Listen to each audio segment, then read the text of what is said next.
Okay, so I have here 3 problems, okay, involving yung ating type of screw. Okay, so we have the root diameter of a double square thread screw that is 0.6 inch.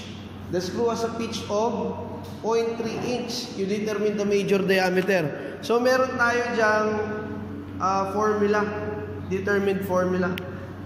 Yung formula natin dyan, if I can still remember it, diba? To solve for the pitch diameter, ano ba yung pitch diameter natin? That is dm. Okay? dm is equal to do minus the height of the pitch. Do minus h, if you can get back with your formula. Okay? Now, paano ba natin ma-determine yung height ng pitch? Okay? The height of the pitch is always half ng pitch. Okay? Or sometimes, pag hindi mo makuha sa half ng pitch, you should say na that is, I think, 7/16 times the pitch.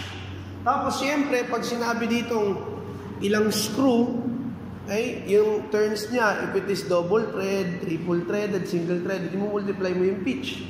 Okay? So, let us see the solving. Okay? Yan. Sulat muna natin yung formula for number 10. So, dm is equal to, I think that is do minus h. Okay? So, you can see on your screen, doh. Ano ba yung do? That is the major diameter. Okay? Yung pinakamaliit na diameter, you call that as the root diameter. dm is the mean or pitch diameter. Okay? Common misconception kasi, pag sinabing root diameter, iniisip natin na that is the pitch diameter din. Which is not. Okay? So, pwede natin isalpak yung value dyan. Okay? So, do is equal to, I think that is 0.6 tapos 0.3. Kaya lang yung 0.3, divide mo yan ng 2. Kasi inassume natin na 1/2 pitch. Dahil that is a square thread. Okay? Yan o. do minus 1/2 of the pitch nung screw natin. So, pasok mo sa calculator yung value. Yung do mo is 0.6 minus 0.5 times 0.3. Eh, double threaded yan. Kaya multiply mo yung 0.3 ng 2. Okay? Yan na. So, dm plus 1/2 P. Okay? Ayan na, dm. do. Ang hinahanap mo pala is major diameter. Okay? Hindi pala dm. So, do is equal to 0.6 plus, binigay pala is pitch diameter, hindi siya do. Okay? So, 0.6 plus 2 times 1/2. Kasi double threaded eh. Double square screw. Times 0.3. Ang lalabas dyan is 0.9. Very basic lang yung problem number 10. Eh, calculate nyo. To prove, okay? So, 0.6 plus 0.3 is 0.9 inch. Then lang kadali yung number 10.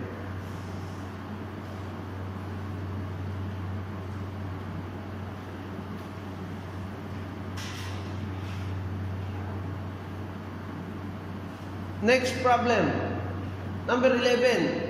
A double square thread power screw has a mean radius, so Rm, of 90 mm and pitch of 12 mm. It is used to lift a load of 90 kilonewtons. Remember the keyword lift. Okay?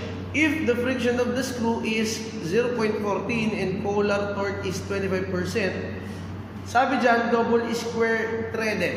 So your B or the thread angle is cosine 0 and that is equal to 1.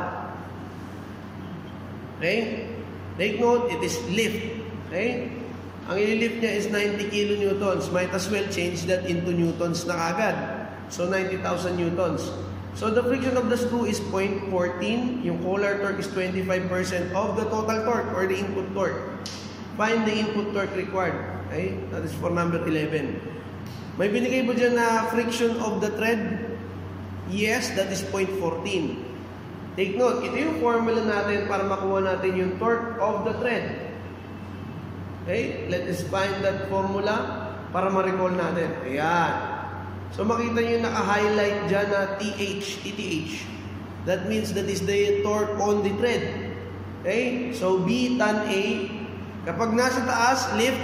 Okay? Pataas yan. I-lift mo yung load, laging positive yung taas, negative yung baba. Kapag lowering yung load, negative yung taas, positive yung baba. So, kopyahin muna natin siya. Magagamit mo yung nasa babang formula, yung F dm over 2 tangent alpha plus phi or the friction angle kapag given yung friction angle. Okay? So, ayan. Paste natin. Alamin mo muna si B tsaka si tan A.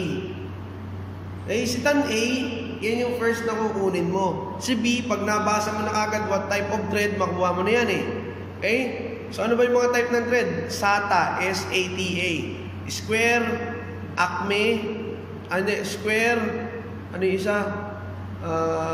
Acme nga, trapezoidal, tapos American Standard.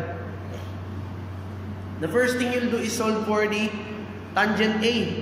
Kung nasaan yung yung thread angle. So that is L divided by pi dm. Pag naman sinabi double threaded, single threaded, triple threaded, i-multiply mo dun yun sa lead. Okay? So ang binigay sa'yo dyan is RM. So multiply mo ng 2 para maging dm. So cancel yung parehong 2 and then ang lalabas dyan is A decimal value. Okay? So, ang gagawin mo dyan, copyain mo lang yung 6 significant figures, tapos store mo na siya kagad kay A. Alpha A. Store mo siya doon, yung value niya, para hindi mo na uulitin. Eh, yan yung tamang proseso. First one, you'll get the thread angle. Number 2, yung solid angle sa tangent A. Store mo na ngayon yung kay A, yung tangent A dun sa A, para ipapasok mo na lang siya dun sa formula ni thread torque. Okay? So, nakastore siya kay A. Si B, cosine 0, that is 1. Okay? Ayun na, pwede natin makuha yung thread torque. Okay. Substitute the value na. So, you have B is 1. Okay? Multiply mo kay A, alpha. Okay, alpha A. Tapos, plus 0.14, that is the thread friction. Okay, coefficient of friction yan. Tapos, 1 minus 0.14A. Tapos, multiply mo na agad ng force applied, 90,000 newtons. Okay? Nalagay ko na dyan, 90,000 newtons.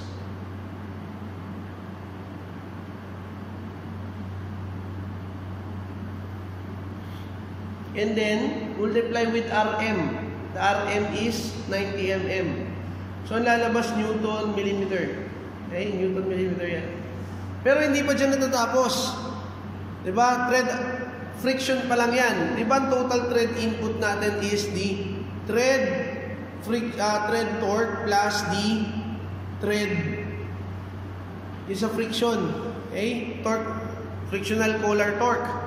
Eh, wala ka naman binigay na frictional collar torque. Eh, wala. So, ang kukunin mo lang is yung thread input. Eh, sinabi dyan yung collar input is 25%. So, ibig sabihin, i-equate mo sila. So, let us solve muna yung value niyan. Tapos, i-store mo siya kay B. Kung na-solve mo yung value, i-store mo kay B.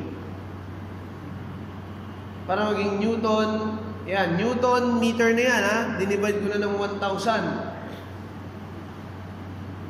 Okay, naging Newton meter. Okay. So, hindi pa yan yung sagot. You might as well store that in B. So, 1486.607780. Sa decimal, 6 significant figures, ha? para sakto yung sagot mo sa choices. Then, what will happen is, equate mo na siya. The total input on the torque is equal to the thread torque plus the collar torque. But the collar torque is 25% of the total thread torque. So, palitan mo ng 0.25T yung TC. Okay?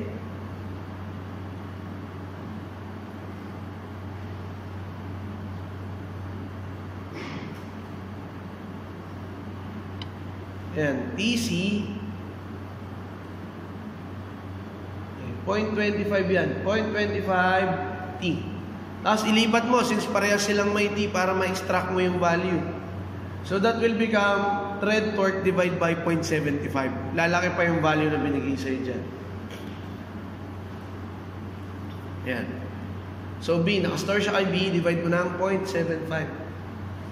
So the answer for your thread torque, thread torque tuloy rather, so that is the input torque, ilalaki yung value niya. So 1486 divided by 0.75. That is, hindi ko ata na-store yung IB.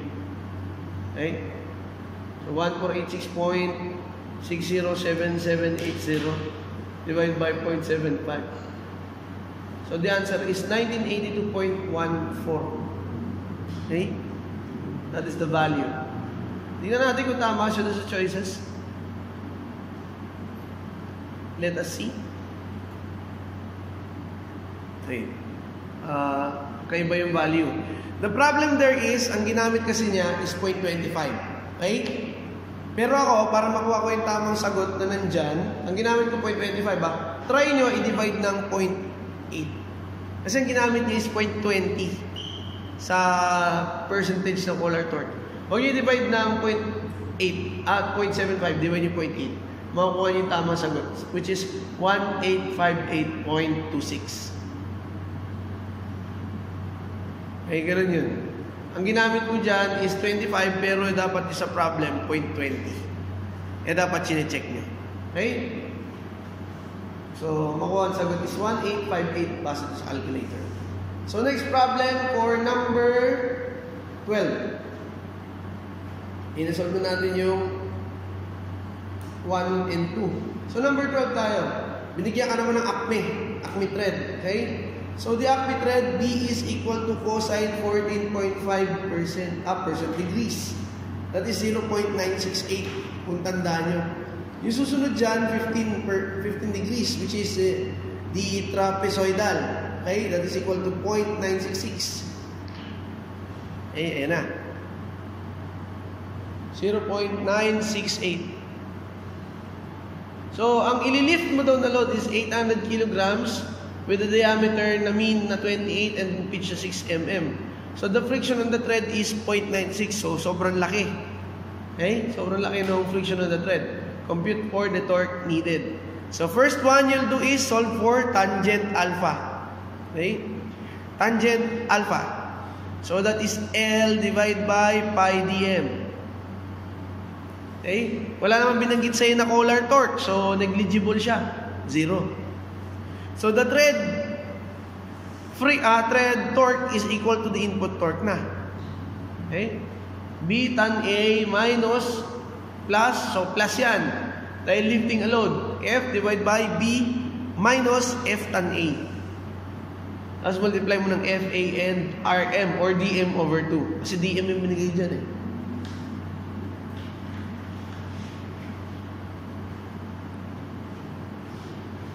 First one, remember to solve for your tangent alpha and store it into A. Okay, simulan nyo sa tangent alpha.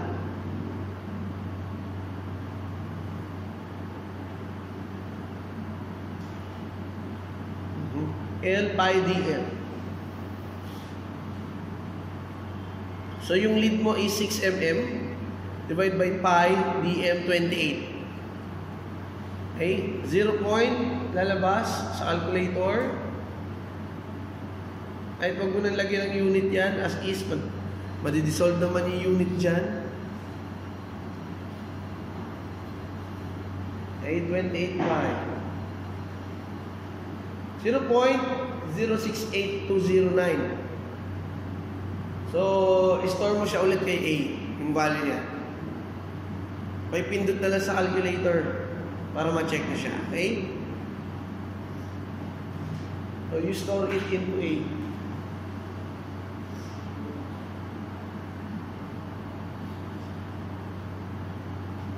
Okay.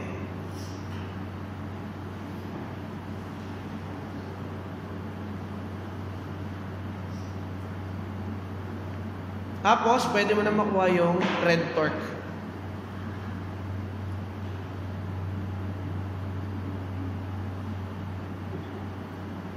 (0968) plus, okay, alpha yan, alpha A, plus 0.95 divided by 0.968 minus 0.95A.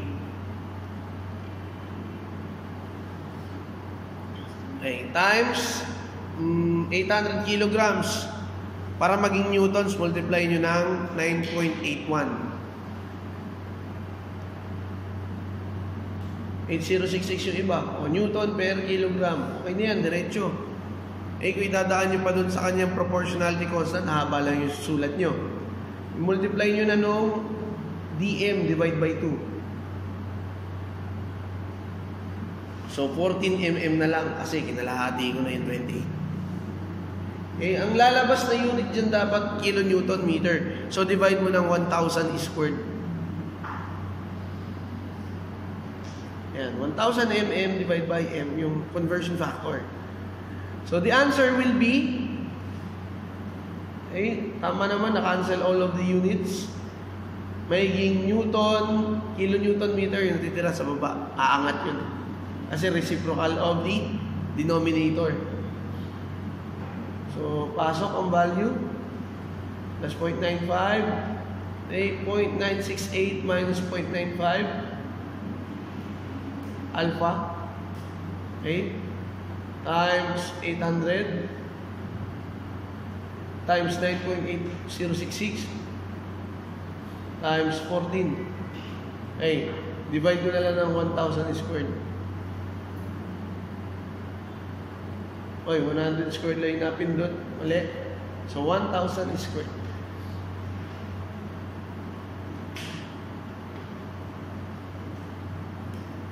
Okay? So, that will be the value for that. 0.12355 kilonewtons or 12356. Okay? So, ganun lang kadali yung kanyang solving.